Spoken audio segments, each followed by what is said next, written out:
Good morning, everyone. This is Sunday, April 23rd, 2017. We welcome you all to our Sunday morning roundtable discussion. We're recording at Plainfield, New Jersey, the Plainfield Christian Science Church Independent. We welcome you all, and we give a warm welcome today to Mike from New York, visiting all the way from upstate New York. Okay, Golden Text, Lamentations 3. It is good that a man should both hope and quietly wait for the salvation of the Lord. And Linda, you wrote about it on the forum. I wanted you to tell us a little bit about what you said and also about the hypnotist, which I found interesting. Yes, I think the word quietly wait was what stuck out to me, because that's the one thing I've had to really work on, is fighting the thought. I don't remember exactly what I wrote, but with the hypnotist, I happened to come across somebody who was writing about hypnotism, and one of the things that they found was the hypnotist only focuses on one thing, and that's the person they want to hypnotize. If the person is scattered or thinking about what they're going to do the next moment and what they did do, or what they're how they're feeling, and they're just all over the place, so that makes them susceptible to being hypnotized because they're not paying attention to what's going on in front of them. And there was a statement actually you had made, I think a week before that, where you said to be in the moment, and it's something that you constantly teach. And I had experience in the past from different self-help books about being in the moment, but I never understood. You need to do it scientifically and with God. You can't just do it humanly. It's not effective. And that was profound to me, because if you're in the moment right there, then you're paying attention to what thoughts are coming to you, or what's happening in front of you, or what you need to be addressing. And then if you do that, then you wouldn't be susceptible to mesmerism. Thank you. Very important. Because whether someone is specifically trying to hypnotize you, what do we know about today's world? There's always mesmerism, hypnotism going on through advertisements, maybe a relative manipulating strong, aggressive thought. And if you're just like a Mexican jumping bean, bouncing here, there, and everywhere, you will pick up that thought and perhaps be erroneously influenced by it, even to the point of having it put you to sleep. But when you are focused on God, that becomes impossible. Christian scientists should really be immune to hypnotism if they're really working. Well, that's the whole point, isn't it? Because this whole mortal dream is hypnosis. It is mesmerism. And the point, I think, for us, the challenge for us in science, is to see things clearly, is to see what God made and what God does clearly. Anything else is hypnosis. Think about it. I liked what you said about being in the moment. You can't do it humanly, because, humanly in the moment you can be all over the place at the moment. But also the other idea is that what is thinking? What is thinking? Think of what do you allow into your consciousness? And there's a difference. Science makes all the difference. If you're hearing the thoughts that come to you from God and accepting those, that's thinking. You're getting random ideas from other sources. That's not thinking. It's hypnosis. I think also that's why let this mind be in you, which was in Christ Jesus, is so important. And we are taught here to declare that God is my mind. And of course, it is this mind that cannot drift into evil. And when I learn that, it means I can't be attracted by all the other thoughts that come. The Christ mind cannot be handled by those. Thank you very much. Very good. Yeah, and it's a discipline, isn't it? To watch the thoughts that come to you. I mean, in other words, it's not your fault if a bad thought comes to you. But you have a choice what to do with it. And that is your responsibility. Doesn't work. Absolutely. No. That's why laziness is, in science, you can't have it. It requires the discipline, hard work, industrious, as we read yesterday. And thank you, Betty, for such a good questions and good Bible study. We read this testimony that Parthens had posted on the forum, and working out your salvation with fear and trembling. And one of the things that this man found out after going through much was he needed to be working and industrious. List of 5 things. It's a wonderful testimony if you haven't read it. So, and that is why, because what does it say that idle hands are the devil's tool? The devil's tool. Thank you. So that's why we keep our tool in one hand and a sword in the other. You keep working.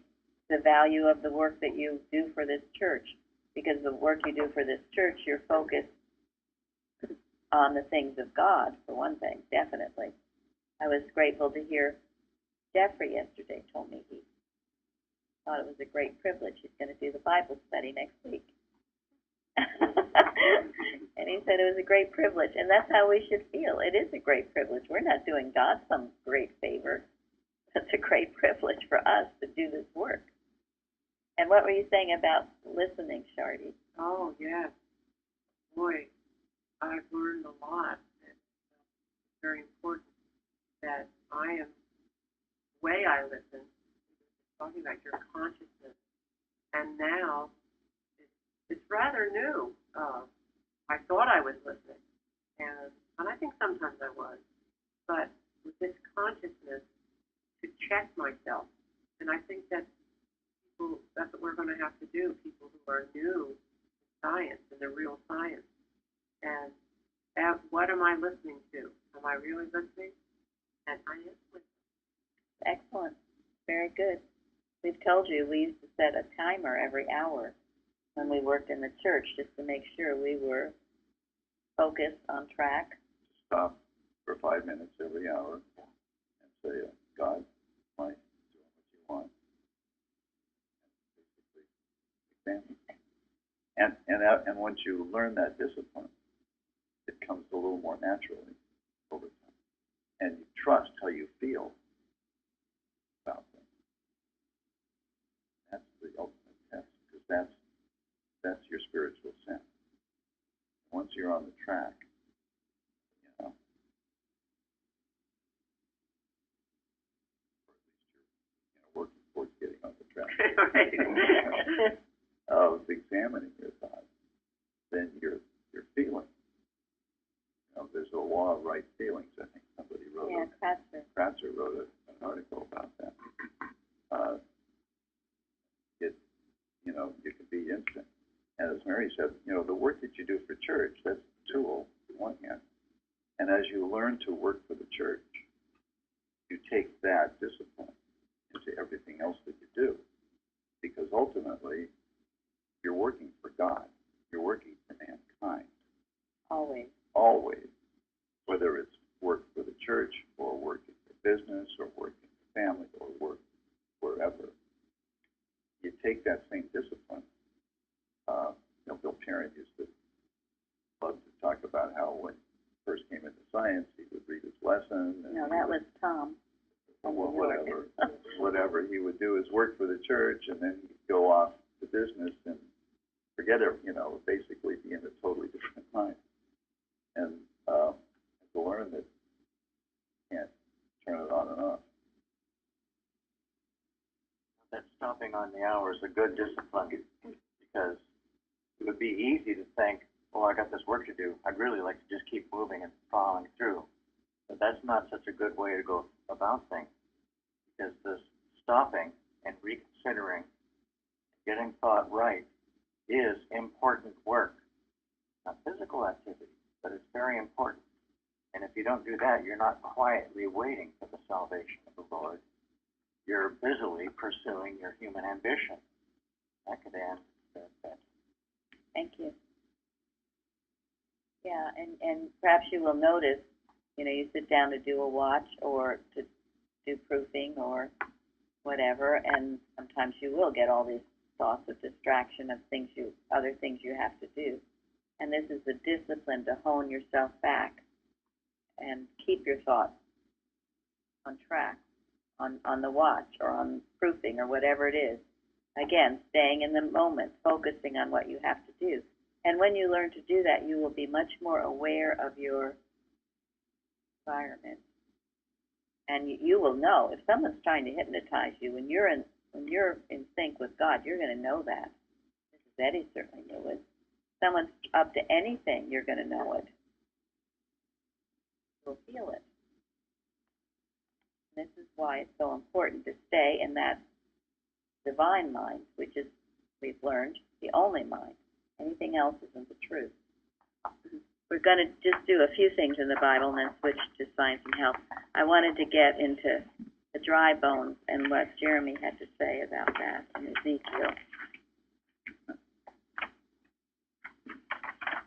Well, I was really perplexed when I first read that. So, these are mostly just the notes that I came up with, and they must have been on track because nobody said anything else about it. So, I just thought it was really interesting, that he was given this work to prophesy to these bones, and must have felt really dumb at first. And I know there's been a few times I've not really wanted to say things either to my kids or whatever about Christian Science and all that, but afterwards, especially thinking about the lighthouse, if I'm not guiding him away, I'm pushing him towards the rock. So I don't know. Did you want me to read more of what it was? Yeah, you can. It was good. It was. Oh, okay. Well, I was thinking that the valley which was full of bones.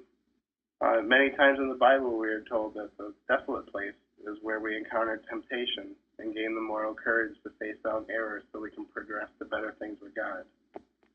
In the desert that the Israelites wandered in before going to the Promised Land, the wilderness where Jesus was tempted before going on to his ministry, seems to be where the first 2/3 of error is found out if we're doing our work. And lo, they were dry. And this made me think of buying an older home. And sometimes the best we can hope for is that it has good bones. At the very least, we can rip away the facade and find a structure that we can build upon. And knowing that everyone is an idea of God, we can know their bones are good, and God can and will work with them. This is where we find that the remaining third of error has destroyed itself, yet the idea of God remains.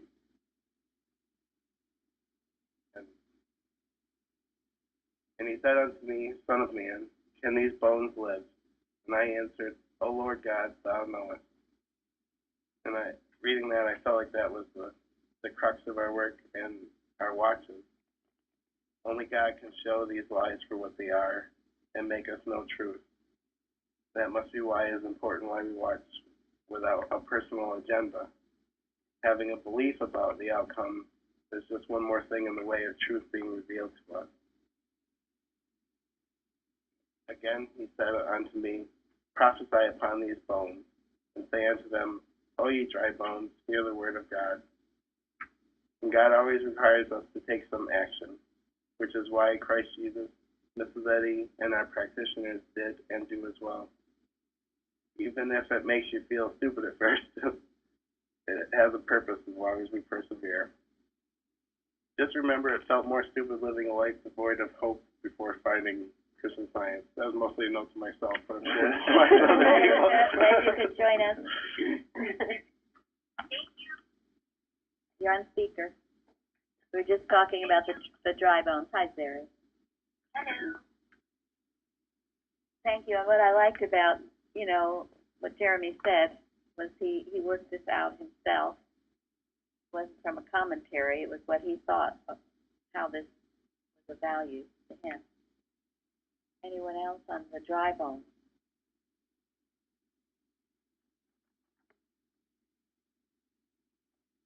Found the story very encouraging because when it looks like things are most hopeless or even lost, it's not. God can raise up the person who's been in the worst depths of error or animal magnetism. There is a way out. Regardless of the appearance, God has a good plan for everyone. May not look like it to our view, but it really is there. And the very fact that these bones can come back together and be an expression of life is very hopeful and encouraging. Thank you. That's what it was to me, too. Yeah, there's hope for the rest of us, isn't there? In other words, it doesn't matter how far or how long a thing has gone on, how terribly bad. I mean, what could be worse than dry bones? I mean, it's pretty bad. I mean, that's showing you there's not one little teensy-weensy bit of life in those dry bones. But that's not what God says. So you never give up hope. God can raise those dry bones. He can do anything. Now, it's talking about the Jews in Babylon and how terrible that situation was. And you can think of situations, I was thinking of situations in the world today. And in Matthew Henry's commentary, he said, so can politics restore the dry bones? No. Can philosophy restore the dry bones? No. There's only one restorer of the dry bones, and that is God. And that's true for our nation and for every nation. So we must remember this. It won't be found in politics. That's why we don't have to get dismayed over politics. Only God. And God can restore the worst situations. And he goes on about, well, he was talking about the divisiveness then between Judah and Israel. But you can take any divisiveness anywhere, and Matthew Henry goes on to say that God's love unites that. We don't have to have divisiveness. God's love, but again, we have to turn to the Father for it.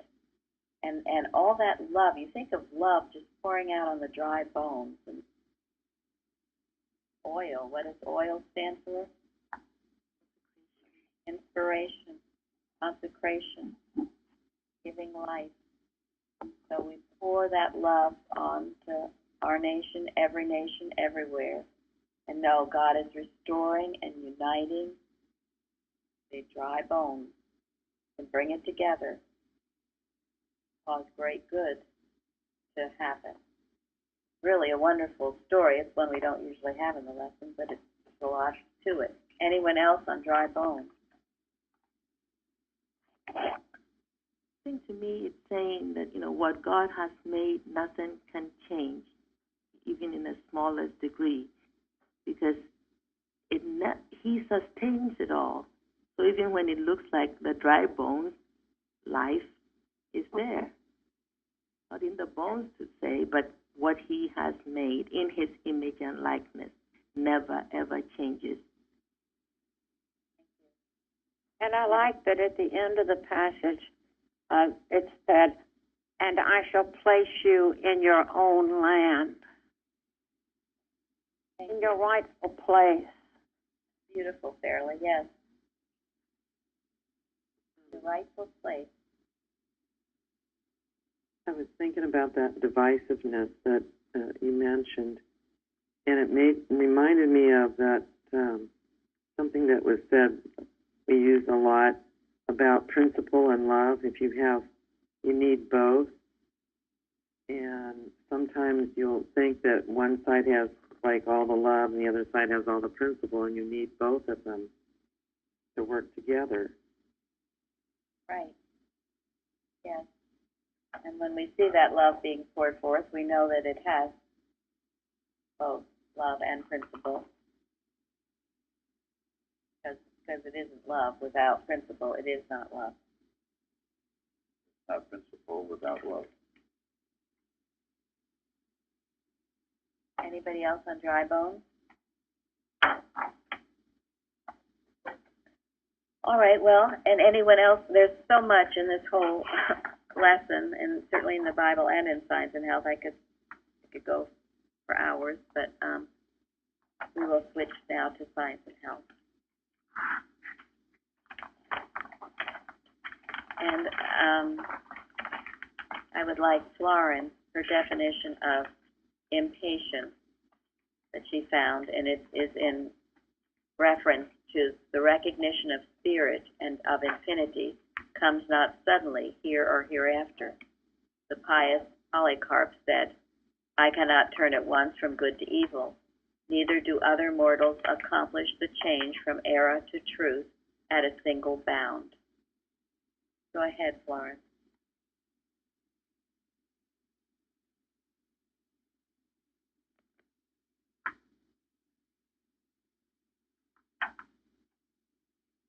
Is she there? Yes, I am. Okay. Oh, good. I'll just read what I wrote. I said that I love what Mrs. Eddy says about patience in Science and Health, page 515 to 4 to 5. Patience is symbolized by the tireless worm creeping over lofty summits, persevering in its intent. What a vivid picture of unswervingly keeping its eye on the goal and humbly treading the path with a determination to get there. I have learned a deeper understanding of patience through Christian Science and the many trials that seemed as if they would never yield. Those trials helped me gain a deeper love for truth and a greater faith in God. Because the opposite, impatience, is false, when uncovered, we must see it for what it is, a lie about God's idea, and work to replace it with what is of God, patience. Now, impatience is described as a deadly sin in Anne Beale's book, The Law of Love, on page 30. And this is what she said. Impatience. This false trait usually comes from thwarted self-will that is intolerant of delay, opposition, or obstacle to what it wants or expects of others. Impatience can go from irritation to anger to rage over having to wait for any reason. It puts pressure on ourselves and others by being aggressive, restless, agitated, ill-tempered with them. An impatient mentality is often impetuous and impulsive. This trait is seldom classified as sin, and yet it is a deadly sin. Habitual impatience can lead to difficult, stubborn, even seemingly incurable physical problems. But that woke me up, so. That is really good. Again, another way you can be disobeying God and not realizing it. So I've said how I would be fearful and negative and didn't think that was disobedience to God, but it is. And so is impatience. You think, oh, well, impatience is not so bad. Well, that description of it is very bad. Everyone. It affects everyone in that process or that area. It's just a disturbing thought. Thank you. Yeah, Where is that from? The Law of Love by Anne Beale. Page By 30. whom? Anne Beale. Oh, thank you. I used to think that if I was impatient with myself, that my ability to learn Christian Science that was okay. But then when I found out that how it does affect others around me, and it was like, well, I got to stop that one. It easily, thank you, Mike, it easily falls into anger, and anger falls into hatred. Well, and again, isn't it a question of motive? If you're impatient because you want to be at ease in your material existence, and it's going to come out in really bad ways. But Mrs. Eddy once said that she is not patient with a speck of dirt. Should we be patient with error? Should we be patient with sin?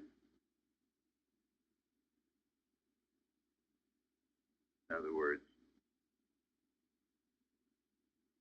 we should not be patient when something is wrong in our experience. Well, but she also says we should have infinite patience with a person's fears.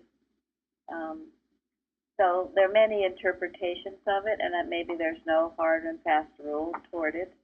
But if what is driving you, and you can tell this, is the anger, which turns to hate, if that's what's behind it, Harry originally said motive, well then that's the human mind. But if what's driving you is love for God's good, then that's something else. And then we do have patience with people, but I know I'll have pitiful patience with people, and then all of a sudden, boom, enough's enough. and I feel that is God leading. Not me, but God, and I have to be listening. I can go on and on with patience with people, but if I feel that they're just not, in some ways, resisting it in a wrong way, then that patience is over. So again, the law of right feelings by Kratzer, read that, study that, and be guided by the feeling of God working in you. Because the description that Florence read was not a good one. And you've seen people like that, Mike? My impatience was that I haven't saved the world yet. So I would say that that's a good motive. But after Mrs. Roberts pointed out to me that no impatience is proper and it's all wrong and that it can affect those around you, I realized it does affect everybody around me. And as I've been working on trying to be patient with myself in a more proper way, I can feel the difference. So I think, as Gary pointed out, there are the correct motives, but all in all, patience is the best out of it all. Yeah, and patience must have its perfect work. Who's to say you haven't saved the world yet, Mike? He's still being impatient, I guess. Right. Okay, I'll work on it. It's a matter of our viewpoint. Thank God Christ Jesus was patient, because if he tried to rush any of his stuff, the New Testament would be a lot shorter. Right. Sure. You see his infinite patience over and over and over with the Pharisees. I mean, he was tough with them. As I said, this movie that we like, Gospel of John, he does it so, he was tough, but he had this love, motivating, good humor, love. He never lost that, except maybe when he was whipping them out of the temple. So there are times Boom, when you've got to. The 2x4 has to come down, but it is being led by that Spirit of God within you, and then you can't go wrong, and that takes development and working and wanting to hear, as Shardy said, hearing God's voice. But we've also seen this, the impatient businessman or the impatient parent, and just screaming and yelling because their child's not doing what they want them to do when they want them to do it, or in the office or wherever. It's all self, really. That's Yes. self, right, It is exactly. all motivated by self. Because in the end, me being impatient with myself was not listening to God, because God is patient with me. So obviously I was in the human mind. Well, and, people will say, well, we did that watch last night, why isn't all this healed by this morning? Well, and my question is, who says it isn't? Mrs. Eddy says that in Questions and Answers, where someone says, well, look at all this stuff that's going on in the world, this is terrible. And she said, well, who's saying that? I mean, this is the point. This is a mesmeric belief. The truth is, it's not. And we have to know our work is effective. And it is effective. And who knows where it's reaching or who's being blessed by it. That's just error telling you to stop and give up. And Well, I know there was at least 2 or 3 incidences that children that were going to shoot in school were aborted in the last few months. You don't always know that, but thank I you think very it much. could be the watch. That's the sort of stuff that doesn't hit the big press. Yeah, and they were very serious and ready to go when they were stopped. Thank you. Just like Mary said, these are arguments of error, just tailored made to make you give up. The very thing that you should not do. Absolutely. And just at the time that you shouldn't give up. It's close, and you give up now, you blow it. Yes. We know, too, there are many terrorist attacks that are thwarted, many more that have been thwarted than have been done. Mrs. Eddy says somewhere, error screams the loudest just before it's ready to be completely wiped out. Absolutely. Shardy?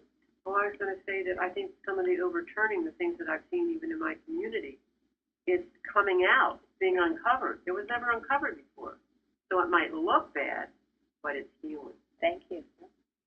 That's a Thank very you. good point. That was Jeremy's. Comes out 2/3 destroyed, the dry bone. Christ, did you want to say? So, yeah, it comes out. It is a good point. It comes out. It might seem terrible because all this stuff is foaming and frothing and coming out. That's the chemicalization. I will overturn, overturn, overturn. Who says that? God. Yes, God said it. God said it. Coming out to the forefront. That's a good thing. So never be dismayed or never think your work is ineffective. It is effective because it's God working. It's not Mike. God. It's not any person. It's God working. And every time we declare a truth, we have to know that that power of God is behind it, and it goes forth and will accomplish its purpose. It is, it does, it has done, and it will do.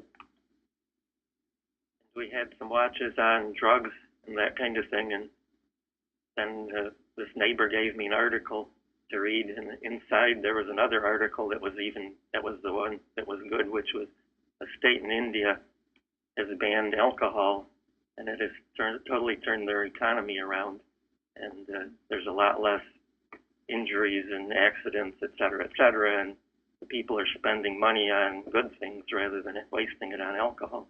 So the watches have been effective. Thank you, Mike.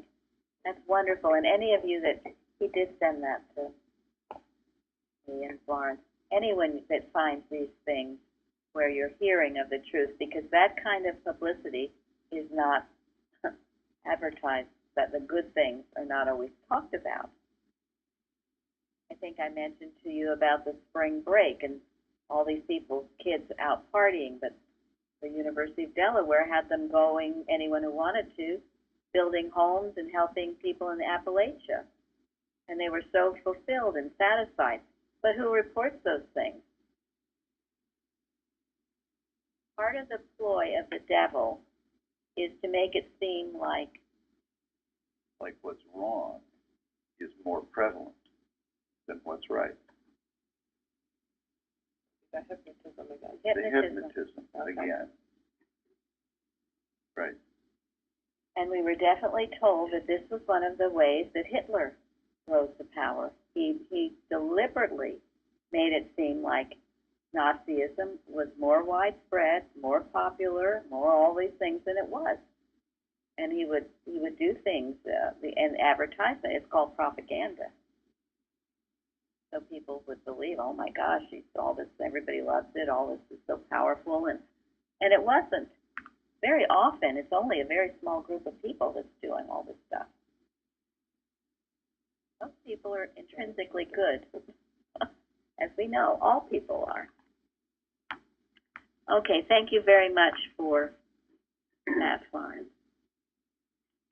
Now, this idea of probation after death, Mrs. Eddy says in page 76 for citation 1, death can never hasten this state of existence, for death must be overcome, not submitted to, before immortality appears. And the state of existence is the perfect harmony and immortality of life, possessing unlimited divine beauty and goodness, without a single bodily pleasure or pain.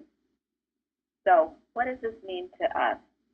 That death can't hasten this state of existence. Suicide is not the answer. Absolutely. Thank you. Like Bicknell Young says, we need to live out of it, not die out of it. Yes. Yes. And you know, there are many ways to commit suicide besides putting a gun to your head. And what are they?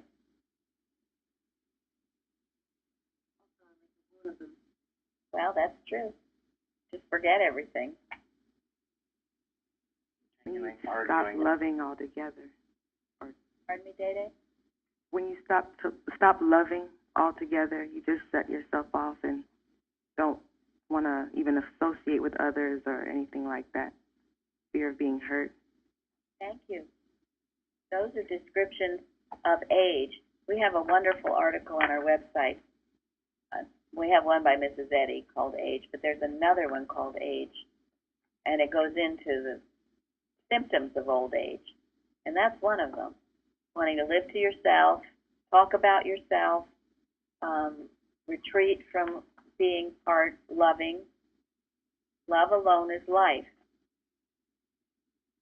It says plainly that if you're not loving, you're not living. So, there you go. So not taking active involvement, not being interested in things besides yourself.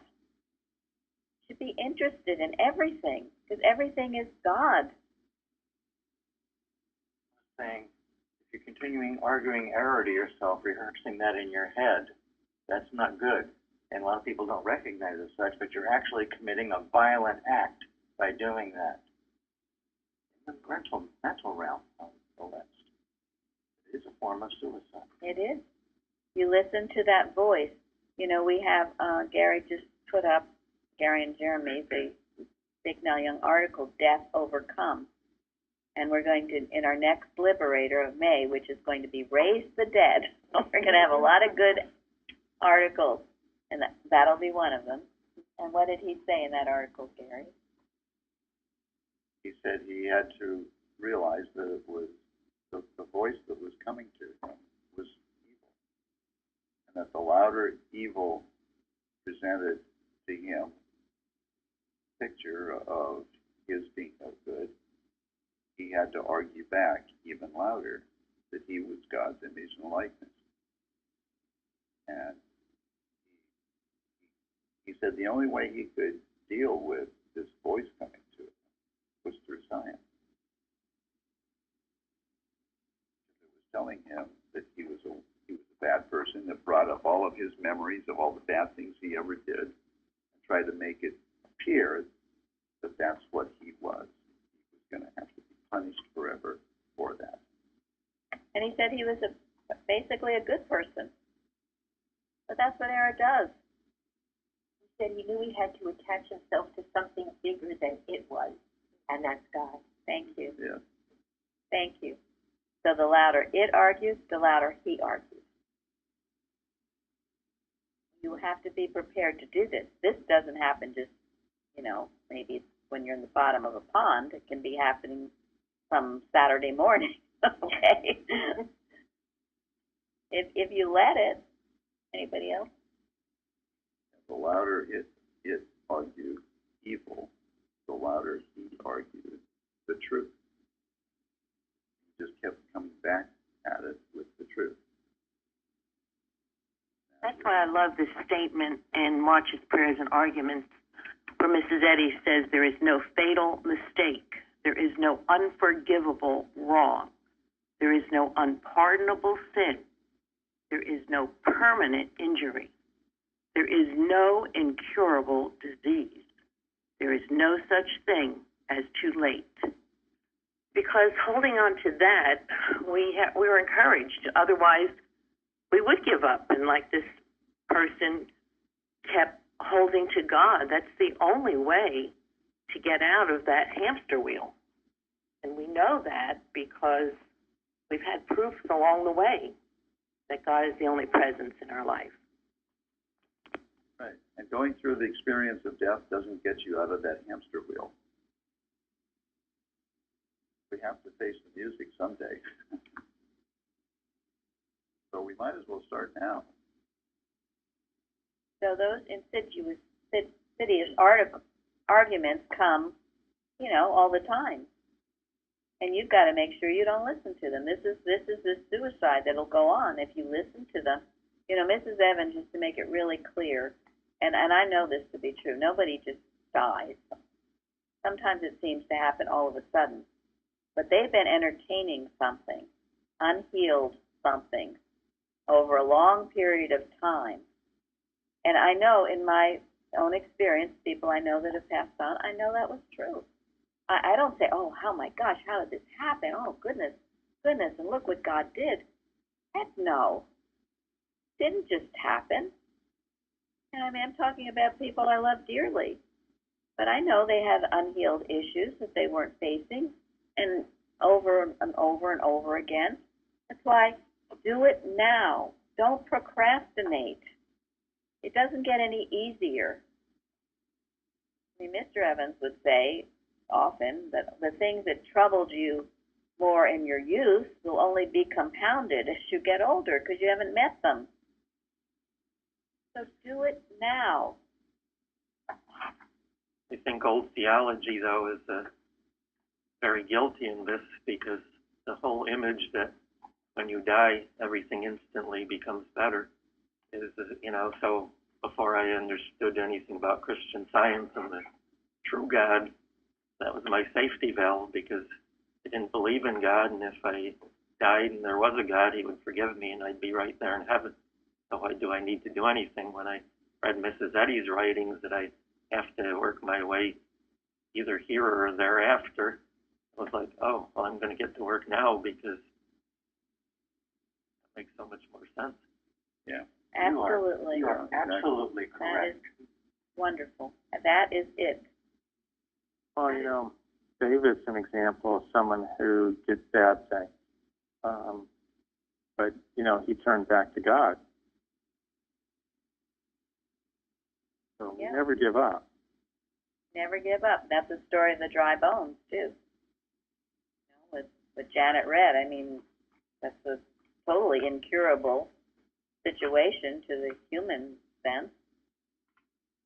So would be being at the bottom of the pond for over a half an hour.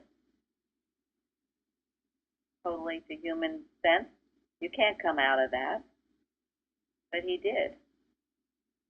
That's why the demand that we work out our own salvation is not an option. It's a result of God's infinite love for us that we have this path before it. We have the opportunity to know him better, to get closer, to discover the truth, discover reality. It's so much fun and exciting. Why would you want to do anything else? Why would you want to bother with all that other stuff? Yeah, so why postpone it? Actually working out your salvation, what a joyous thing. You just think about it. God is working with you. Who would want to turn away from that? He'll see you through whatever the difficult situation. And I wrote about this on the forum. It's in the lesson that God shows you the way of life. So if you're not seeing the way of life, then ask God, show me, because he is. You're just in the wrong mind. There's no one. It's not that he shows it to Craig and Sharon and not to Carol and Linda. He shows it to everybody. And then that beautiful number 4, and Lillian, you can read it, in Science and Health, because you wrote on it too. Okay. Work out your own salvation is the demand of life and love.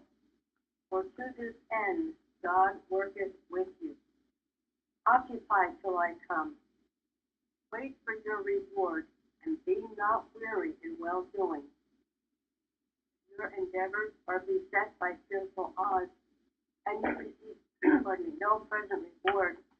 Go not back to error, nor become a sluggard in the race. When the smoke of battle clears away, you will discern the good you have done, and receive according to your deserving. Love is not hasty to deliver us from temptation, for love means that we shall be tried and purified. Justice requires reformation of the sinner. Mercy cancels the debt only when justice approves. Thank you. I don't know if any of you have not experienced this, but you know, whether you get a reward or not, whether you're healed or not, whether your boyfriend comes back or not, whether your bank book is full or not, you keep on going. You are tested and tried. And you do it without murmurings and disputings, as we talked about yesterday. And that's what the prophet Habakkuk tells us, you know? Even if we're hungry or things are not going well, you know, right. Still have faith in God. That sense of never giving up, you know? That's it. And even if life seems boring, you know? I mean, sometimes maybe it's better to have a routine life if you're struggling with things and just keep working, you know? I mean, we're just, you know, the news now, someone who was living a very destructive life, you know? That show Happy Days, you know?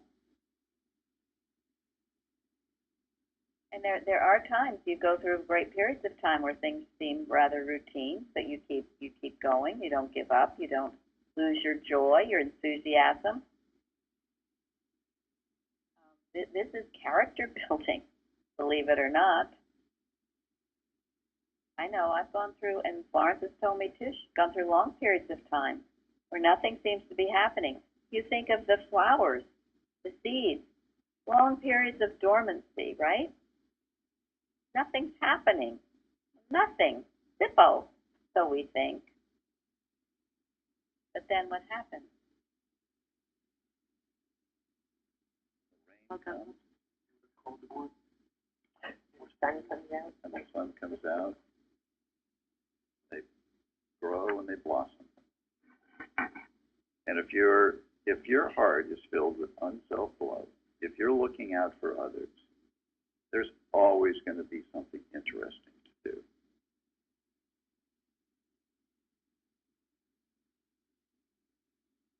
Often, the challenge is that during those times, I'm told human harmony is deadly.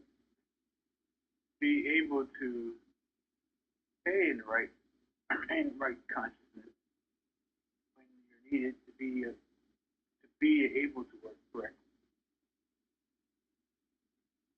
Thank you. That's a good point. Love is not hasty to deliver us from temptation.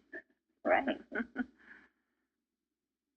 And when the smoke of battle clears away, you will see, oh my gosh, look what's happened. All these flowers have been blooming. I just didn't see it or know it.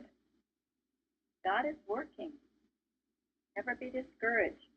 Never let the dry bones make you believe that that's all there is. And then, you know, she says that the struggle for truth makes one strong instead of weak, resting instead of wearying one. And if the belief in death were obliterated and the understanding obtained that there is no death, this would be a tree of life known by its fruit. man should renew his energies and endeavors, and see the folly of hypocrisy while also learning the necessity of working out his own salvation. So, this is what it should be. I just love the golden text and responsive reading this week, you know. Just, I know we got it quickly, but, you know, the Lord is good, and to them to wait for him. So patience. Yes. That's what we talked about, and that Florence wrote about it on the forum. Patience, perseverance, diligence, promptness, all those things. And then to do it with great joy, because in his presence is fullness of joy. Not in your mother's presence, not in your husband's presence, not in your baby's presence, not in Paris. In his presence is fullness of joy. We all are privy to his presence. Claim it, see it, and be that joyous person. I'm going to end with Una Willard again. She was a teacher in Oregon in the 40s. She said a lot of very wise things. I believe they're almost, not all of them, they are on our website. Think how many times the Christ truth has been reflected from his day until it has reached and blessed your life. Think of that. Your reflection of truth will bless those still unborn. Christian Science, understood, is a way out of materiality. Christian Science, understood as a way out of materiality, is a vastly different thing from erroneously believing it to be a way of making materiality more pleasant and attractive. Hitler, the most diabolical example of the use of the subtle forces of evil, knew that he could not accomplish his purpose without stamping out the cross.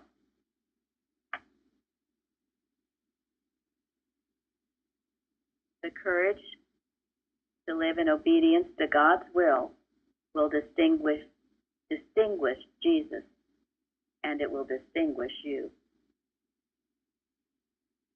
Does the argument come to you that you didn't come forth from as good a family or have as good opportunities as someone else? Then all the more stand on the fact that you came forth from God, that your background is God himself. And then remember this. We are careful with our perfume and with the flowers we bring into a room. But 1,000 times more important is the atmosphere that each of us has brought here today. Each thought we think is sending into this presence either joy, support, inspiration, and constructive stimulation, or the dull, musty odor of timidity, or the sharp, disagreeable smell of self-importance. I have known a most daintily groomed person to bring into a room such an atmosphere of self, either egotistic, hurt pride, or self-effacement, as to cause an awkward silence that positively produces a musty odor. What we want is the sweet odor of forgiveness, the scented flowers of humility, the pungent odors of majesty and power, the woodsy smell of peace and rest, the perfume of joy, gladness, and gratitude, and the fragrance of real love. You are not only giving forth an atmosphere filled with fragrance, but also one illumined with color. And then, establish life in order to overcome death.